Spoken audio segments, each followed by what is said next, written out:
வணக்கம். இப்போ நம்ம பார்க்க போகிறதுங்க மடி நோய், மடி வீக்கத்துக்கு இயற்கையான முறையில் ஒரு வைத்தியம் பார்க்க போகிறோம்.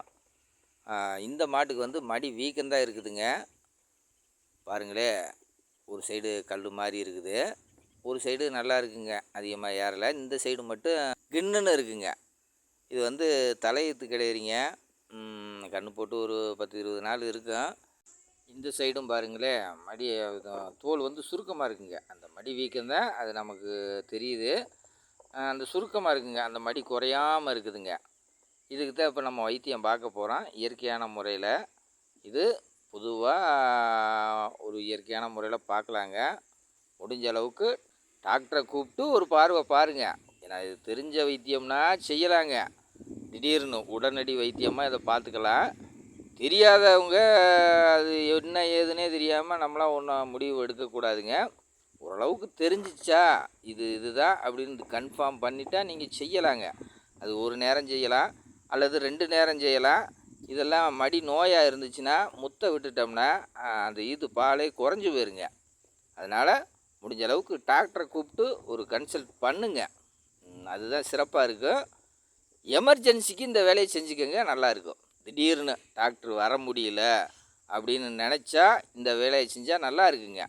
நம்ம ஏன்னா காலைல நேரம் ஒரு நேரம் டாக்டர் வருவார், ஒரு நேரம் சாயந்தர நேரம் வந்தாலும் வரலாங்க, வரலைனாலும் இல்லை. மெயினாக எல்லாமே காலையில் தான் வர்ற மாதிரி இருக்குதுங்க. நம்ம ஆஸ்பத்திரிக்கு கூப்பிட்டு போனாலும் காலையில் தான் இருப்பாங்க. அதனால் இதை வந்து ஒரு கன்ஃபார்ம் நோய் மாதிரி தெரியுதுன்னு கன்ஃபார்ம் ஆகிட்டா இதை உடனடியாக செஞ்சுறது நல்லதுங்க. டாக்டர் வர்ற வரைக்கும் நம்ம காத்திருக்க அவசியம் இல்லை. இதை செஞ்சுட்டு கூட நம்ம டாக்டரை கூப்பிட்டுக்கலாங்க. இது அதிகமாக முத்த விடாமல் இருக்கிறதுக்கு ஒரு முயற்சி அப்படின்னு எடுத்துக்கலாம். இதுலேயே சரியாக போனாலும் போகலாங்க. அதனால் உடனடி வைத்தியமாக இதை எடுத்துக்கோங்க, அதுதான் சிறப்பாக இருக்குது. முடிஞ்ச அளவுக்கு டாக்டரையும் கூப்பிட்டு பாருங்கள், அப்போ தான் நல்லா இருக்குது. ஏன்னா மடி நோய் வந்து முத்த விட்டுட்டோம்னா நல்லா இருக்காதுங்க. வாங்க அது என்னென்ன பொருள் அப்படின்னு பார்ப்போம். வேப்பந்தலை ஒரு குடிங்க, மிளகு தக்காளி ஒரு குடி, 2 எலுமிச்சம்பழங்க, மெயினாக சேர்த்த வேண்டியது எலுமிச்சம்பழம் 2ங்க,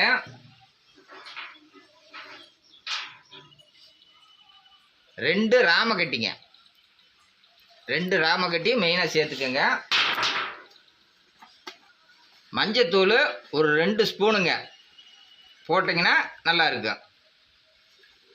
இந்த 5 ஐட்டமும் போட்டால் மேக்சிமம் இந்த மடி நோய் பிரச்சனைங்கிறது வராதுங்க. மடி வீக்கத்துக்கும் நல்லது. இந்த 2 விஷயத்துக்குமே இந்த 5 பொருளும் நல்லா கேட்குங்க. உருவி போட்டுருவோங்க, ஜாரில் உருவி போட்டுருவோம்.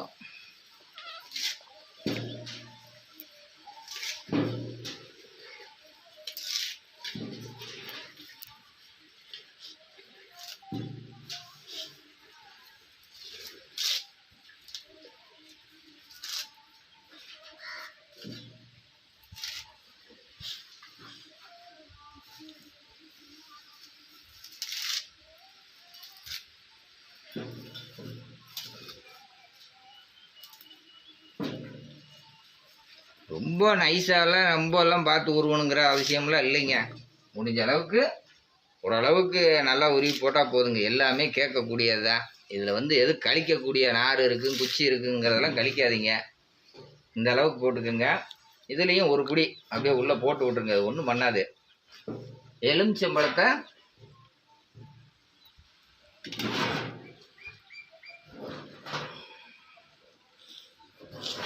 நாளாக கட் பண்ணி பிச்சுங்க.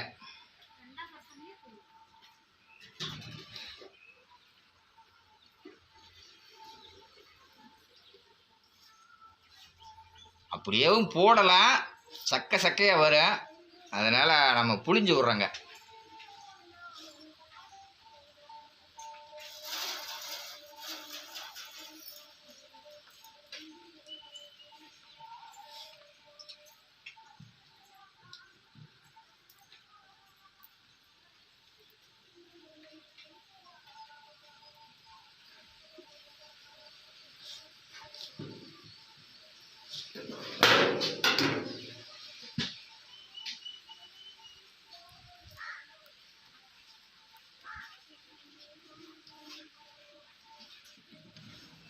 தேவைக்கு அளவாக தண்ணியும் விட்டுக்குங்க.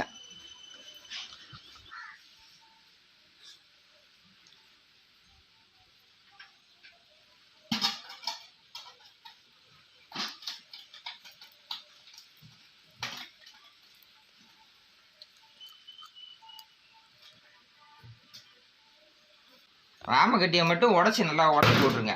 தூள் தூளாக உடச்சிட்டிங்கன்னா நல்லா இருக்கு. ஏன்னா அப்படியே போட்டால் மிக்சியில் ஓடாது, அதனால் உடச்சிருங்க.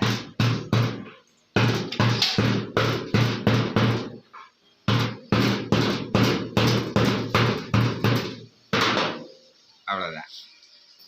உடச்சிட்டு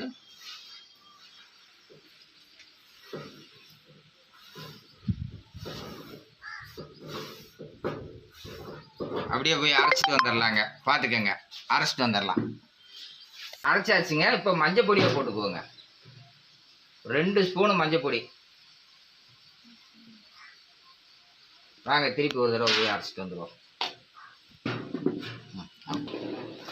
பாருங்க, நொறுங்க அரைச்சாச்சு. போதும், இந்த அளவுக்கு இருந்தால் போதுங்க. ஃபுல்லாக மடி கூட தடவி விட்டுறலாம். பாத்திரம்லாம் மாத்திரணுங்கிற அவசியம் இல்லை. அந்த மிக்சியோட ஜாரோட அப்படியே கொண்டு போயிருங்க. நல்லா ஏகத்துக்கு எல்லா பக்கமும் பூசி விடுங்க. ஒரு சைடு மட்டும் பூச வேண்டாம், எல்லா பக்கமே மடி ஃபுல்லாக தடவி விடுங்க. அதுதான் நல்லதுங்க. இப்போ ஒரு சைடு தான் மடி நோய் வந்துருச்சு, ஒரு சைடு தான் மடி வீக்கம் வந்துருச்சு அப்படிங்கிறதெல்லாம் நினைக்க வேண்டாங்க. மேக்சிமம் மடியில் வந்துட்டாவே ஃபுல்லாக மடி நோய் தாங்க. இது ஒரு சைடு மடி நோய், 2 சைடு மடி நோய்ங்கிறதெல்லாம் இல்லைங்க. எதை பண்ணாலும் முழுசாக பண்ணிடுங்க, அப்போ தான் நல்லா இருக்கு. அடியில், மடிக்கு அடியில், ஜுரத்தில் தேய்க்க வேண்டாங்க, மடியில் மட்டும் தேய்ங்க.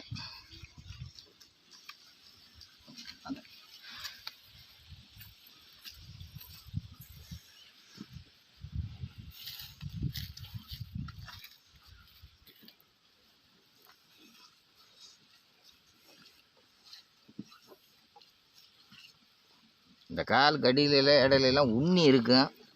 ஒவ்வொரு நேரத்துக்கு அதையும் பார்த்துக்குங்க. ஏன்னா உண்ணி இருந்துச்சுன்னா ரொம்ப சிரமங்க. ஒரு சில நேரத்துக்கு உண்ணி காய்ச்சலே வந்துடும். மாடுகளை பார்க்கும்போது உண்ணியும் பார்த்துக்குங்க. உண்ணி இல்லாமல் இருந்தால் தான் நல்லாவும் இருக்கும்.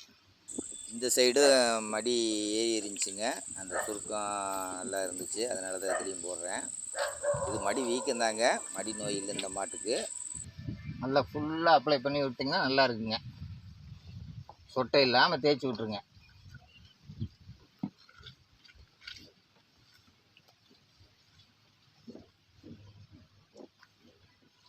உதைக்கிற மாடாக இருந்தால் இங்கிட்டு ஓடுற மாடாக இருந்தால் ஒரு ஆளை பிடிக்க சொல்லிக்கிட்டு தேய்ச்சிக்கோங்க.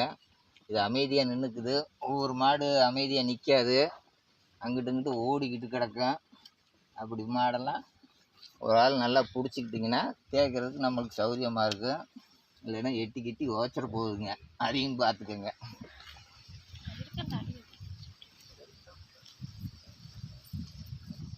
நல்லா சுத்தமாக எல்லாம் இருக்கிறத பூரா தேய்ச்சி விட்ருங்க. நம்ம ராமக்கட்டி சேர்த்துருக்கோங்க. லேசான மடியாக இருந்தால் இதெல்லாம் கொஞ்சம் குறைச்சி போடுங்க, நல்லா இருக்கு. ஏன்னா ஒவ்வொன்றுக்கு புண்ணு வர்றதுக்கு கூட வாய்ப்பு இருக்குது.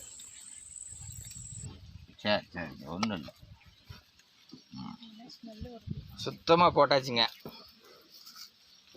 எல்லாமே கம்ப்ளீட்டாக போட்டாச்சு. அந்த சைடு போப்பா.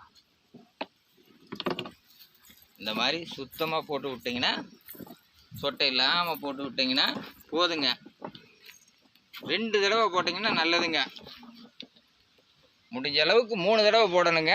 2 தடவை போட்டாவே ஓரளவுக்கு சரியாகி போயிடும். வீக்க வத்திருச்சு அப்படின்னு விட்டுறாதீங்க. முடிஞ்ச அளவுக்கு 2 நாள் போடுங்க. இன்னும் செய்யணும்னா 3 நாளைக்கு போட்டால் ரொம்ப நல்லதுங்க. நன்றி, வணக்கம்.